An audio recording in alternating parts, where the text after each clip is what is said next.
On October 7th, 2023, a militant extremist religious Islamic group uh, by the name of Hamas, located on the Gaza Strip, which is highly contested between the Israeli government and the Palestinian people. Gaza, the whole thing happens to be claimed by all three major religions: Islam, Christianity, and Judaism. It is the quote unquote birthplace of Christ. Bethlehem is there.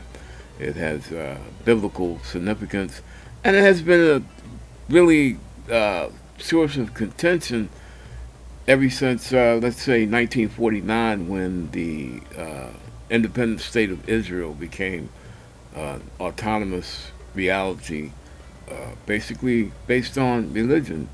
The UN granted or created the country we now know as Israel, supposedly on historical religious lines, to for a place for all of the displaced refugee Jews from that were remaining after the Holocaust. Now, the Holocaust was real, and Jews across Europe were given a death sentence by a madman, Adolf Hitler, and the end of his military campaign brought relief and salvation for the remaining Jews. There were also others that were executed in the ovens: gypsies, the mentally handicapped. Some say a large portion of blacks that were in that happened to be in Germany. A lot of people think there were no blacks in Germany at World War II, but that's a mistake. But anyway, we have Israel, and as soon as the displaced refugee Jews from Europe and a lot of Jews from America desiring to go back to a Jewish homeland migrated or immigrated to the new state of Israel, it became a sore point for the already existing Arab population. It also became a sore point for the already existing Christian and Jewish populations, because the European Jews came in and basically took over and displaced anybody and anything that didn't want to be or didn't agree with them. Of course, war broke out. There's been several wars: the 7 Day War, this war, that war, and the small state of Israel has basically taken on all of its surrounding Arab neighbors, even when they ganged up on them and tried to overcome them, like in the 7 Day War.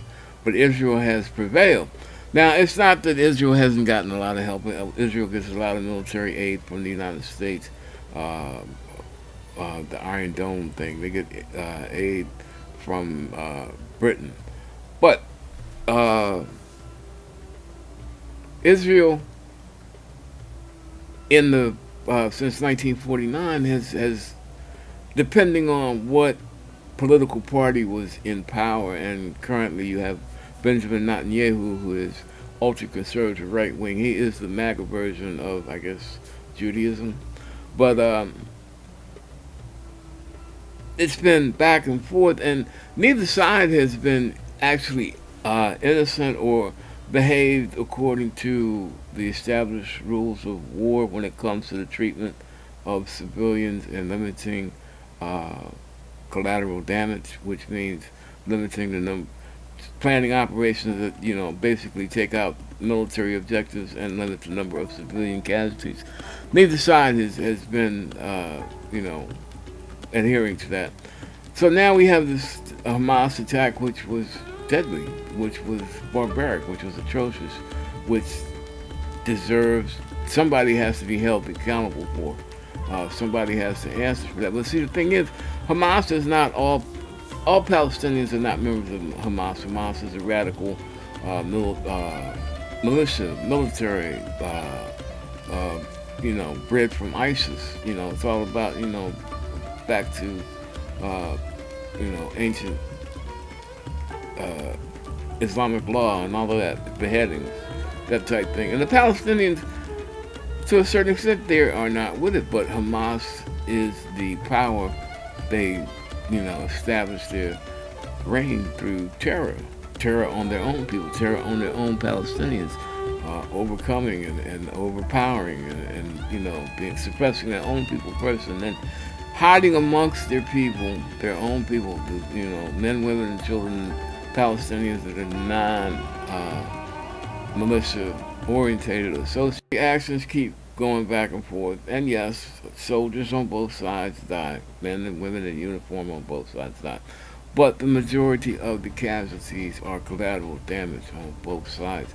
Men, women, and children that are civilians that are not engaged in armed combat for whatever reason are dying.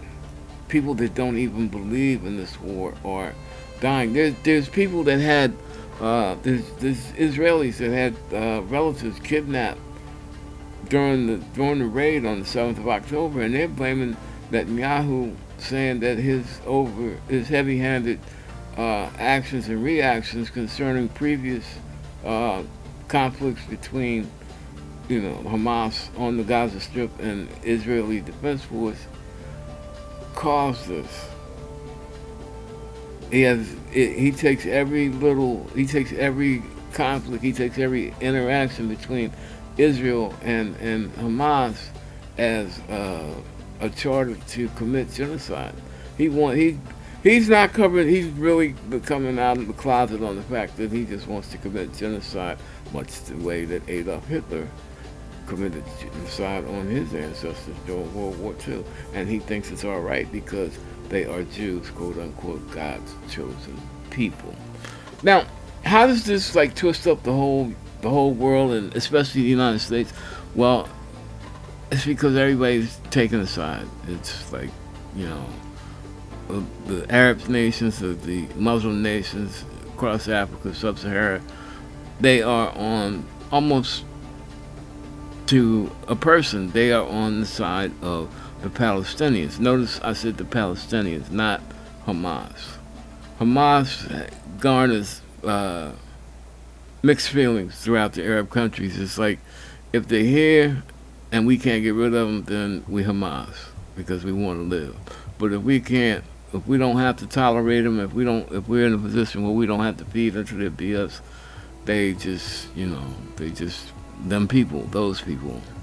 Now, the thing with Israel is because of the people that have allied with them historically, the people that actually created this mess via the UN, they're stuck between a rock and a hard place because most of them come from most of these places are powerful industrialist countries in the West, United States being one of the leaders. Now, there's a heavy Arab population in the United States that has normally voted Democratic, and Joe Biden is the de facto head of the Democratic Party, and he's going to need every Democratic and independent vote he can get if this election in 2024 goes any way that it looks like it's going to go, because, beyond all fucking logical belief, Donald John Trump, indicted 91 times in the state and federal court, all felonies,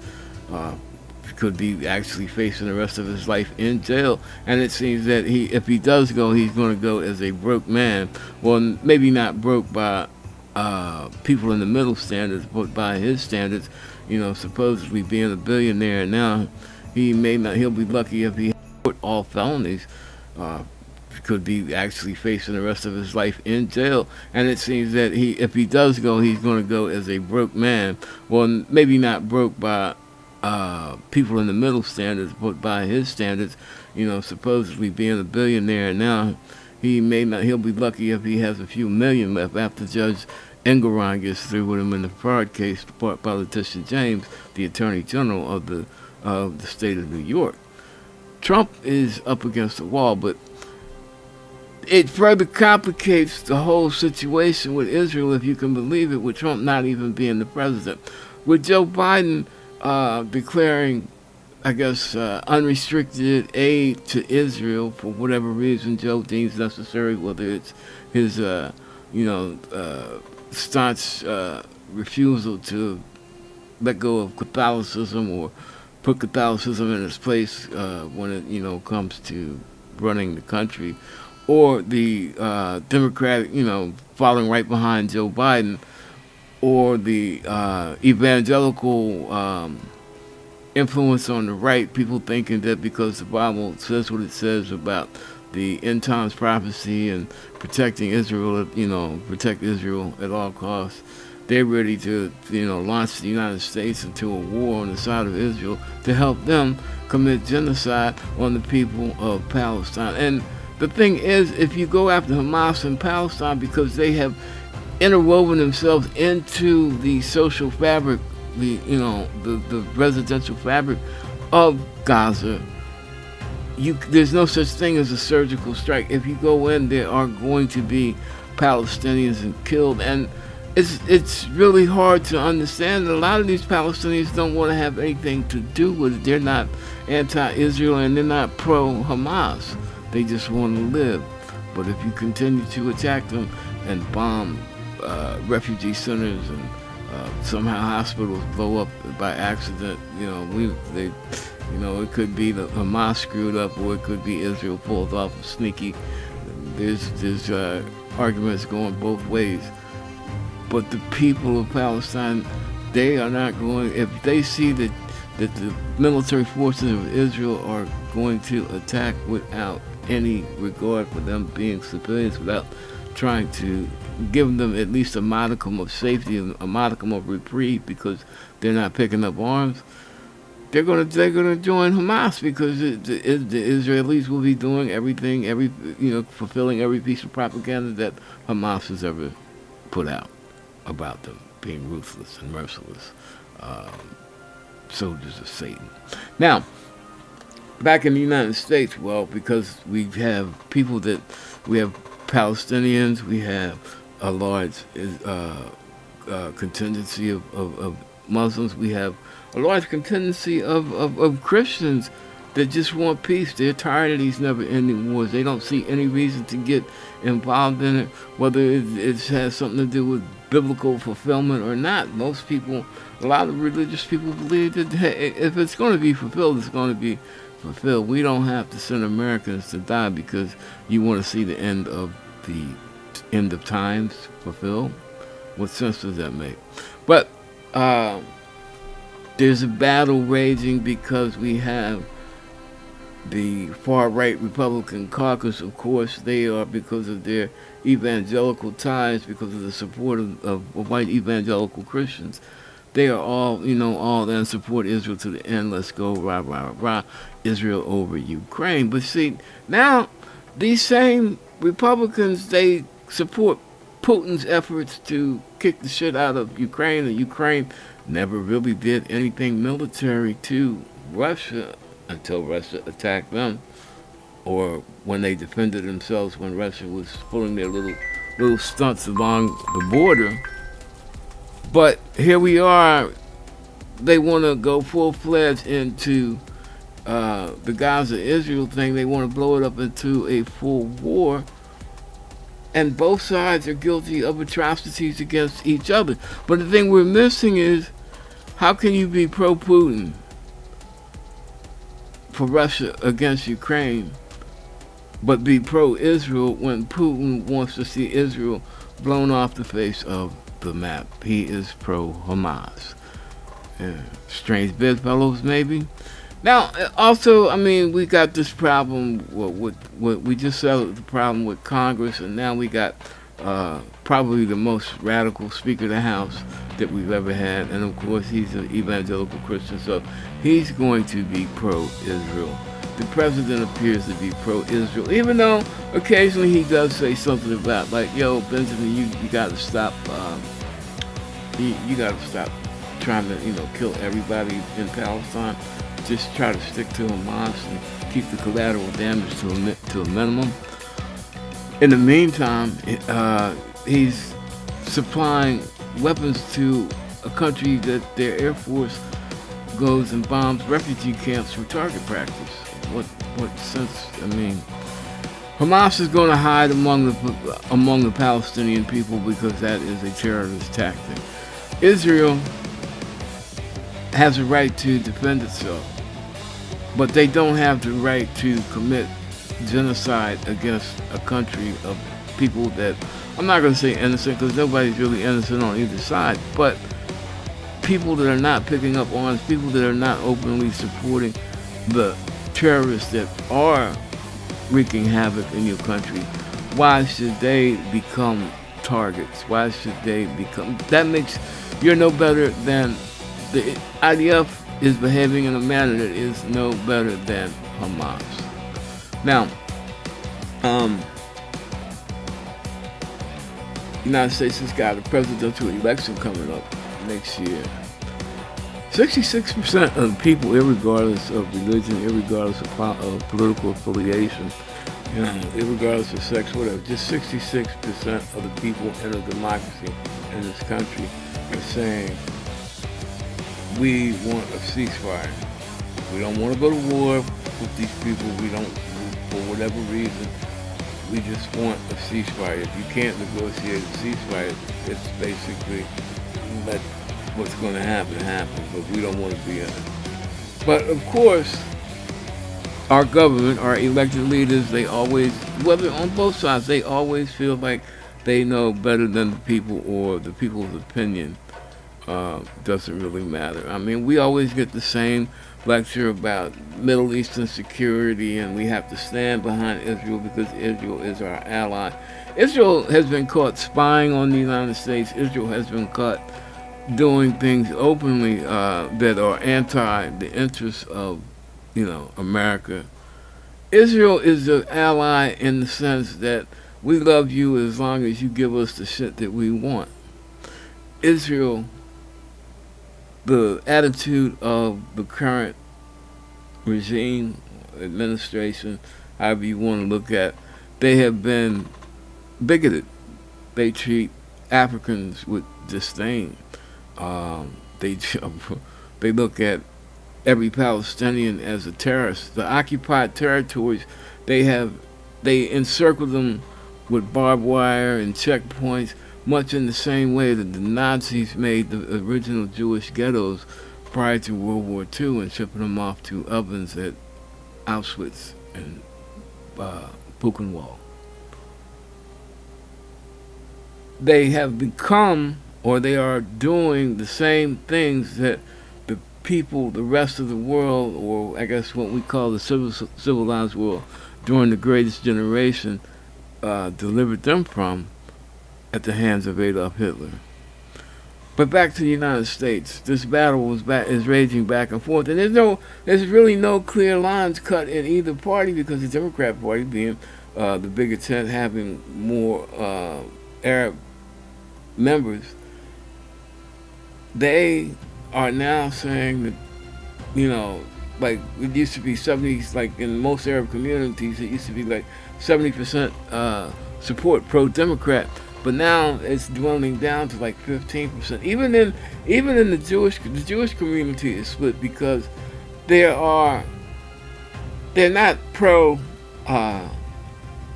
Palestinian Jews, but they are pro-peace Jews. They understand the situation. They understand the atrocities that Israel, has committed against the Palestinians, and they understand how the real Palestinian people are trapped by Hamas. But because they are Jewish, and because the tension has been cranked up, they don't even get to speak out, because now every time everybody sees anything that, anybody that's pro-Palestinian, anybody, they see somebody that is obviously Hebrew, that's grounds to attack and revenge for what the IDF is doing to the citizens of Palestine. They are refusing. I mean, there's UN relief trucks ready to go, but they're limiting the number in, and in some cases they're refusing, which means people inside, as soon as the supplies that are there, which are already very few, as soon as they start to go, then people start to die. Chaos erupts, violence erupts. It actually literally becomes dog eat dog, much like what happened in the bombed out cities of Europe during World War II. Now, the one thing that is really, I guess, a factor is because this race that looks like it's going to be, unfortunately, again, Biden against Trump, and I don't really see how either one of them should be there. Biden is obviously a step or two back from where he was when he was the vice president. Trump, well, if you want a president that's pure evil, and I mean, he's actually talking about what he's going to do to install himself as dictator. Basically, a group of lawyers he wants to bring into the White House, and he's open about the purpose. He's already said he's going to basically put his fingers more into each branch of the government, and sooner or later everybody's going to end up kissing his ass, and he'll be dictator for life. Now, Israel, prior to the October 7th attack, Netanyahu just got back in. His party has been caught, several members convicted of all kinds of crimes, high crimes and misdemeanors. Netanyahu was got a vote of no confidence. He was kicked out for a while, but then he turned around and won on re-election. Scary thought. It kind of resembles the situation here in the United States. But all of these things, it's the effect of right-wing conservatism, whether it's MAGA brand or whatever the right-wing conservative party under Netanyahu is in Israel. But it shows the level that these people, in their desires to make their independent habitats the way that they want them to be, they're willing to disrupt the rest of the world and don't give a damn about who gets in the way. Because whoever gets in the way on whatever side they are, if they're not with them, they don't deserve to live. And that's becoming an obvious thing. Well, y'all can think about it, meditate on it, get back to me. That's just my humble opinion. But until the next time, as always, peace out and God bless from Uncle Ricky at Uncle Ricky's house.